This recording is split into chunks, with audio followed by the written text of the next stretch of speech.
we spend our lifetime trying to create for ourselves the life that we want and the life that we feel like we deserve. And we see the picture so clearly in our minds. And we know that we could finally feel happy and content if we could just have that picture that we think we want and we deserve. Yet it seems like when we don't get it, when it never happens for us, that we're just opposed by everything around us. Because it doesn't happen no matter how hard we try, no matter what we do. And in those moments, we even come to believe that God is against us, that he doesn't love us, that he can't be trusted with our heart.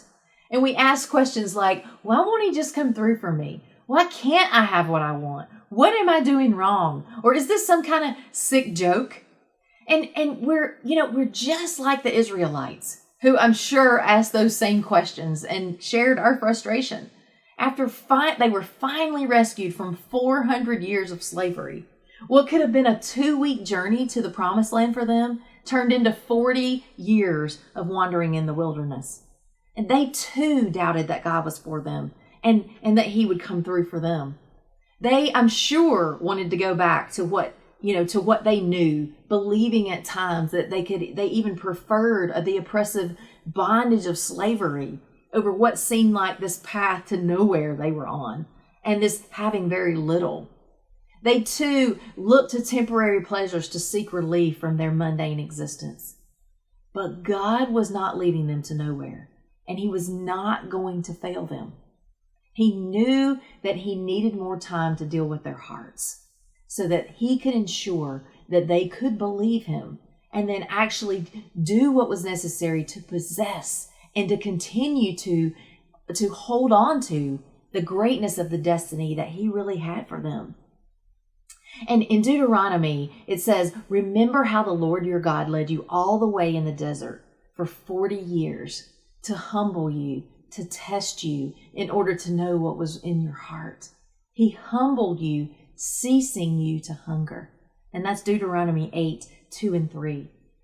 And just like with the Israelites, God is after what's in our heart that's taking his place. Because believe it or not, that thing that's taking up the space that only he can fulfill is the very thing that's keeping us settling for a much harder and much smaller existence than the one that he wants to give us. God knows that he must take away the heaven that we create in our own minds, the heaven that we idolize as a treasure in our heart, or it surely will become our hell. And the truth is this, he loves us too much and has far too great a destiny for us to allow us to settle for our own smaller story of glory where we can be happy without him. Because once we get it, once we get that thing that we think is going to make us happy, then we got to strive to keep it. And that's not a happy life on any level, because we'll fear every moment of losing it. And here's the bottom line.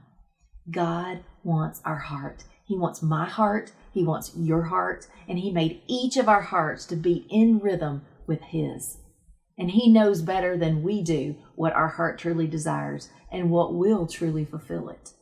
His very nature is to gift it to us with a love and a generosity that we can't even begin to comprehend. But he wants more for us than for us to settle for knowing about him.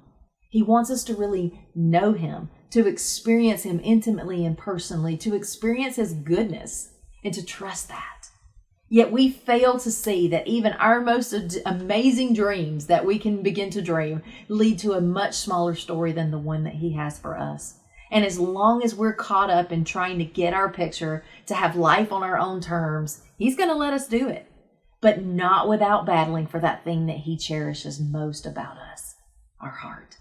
So today, precious beloved one, know this. Whether you feel stuck in the oppressive bondage of your own slavery, or you feel like you're wandering in the wilderness, if you're thinking that God doesn't love you, or that he's left you on your own to get life for yourself, he hasn't.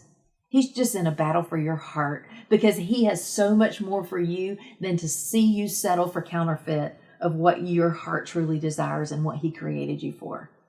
Today, will you return to him with your whole heart? Will you have the courage to surrender to him what you've put in his place and ask him to simply redeem the smaller story that you've conjured for yourself and open to experience His goodness, His abundant goodness, and the gift of His greater destiny for you in its rightful place.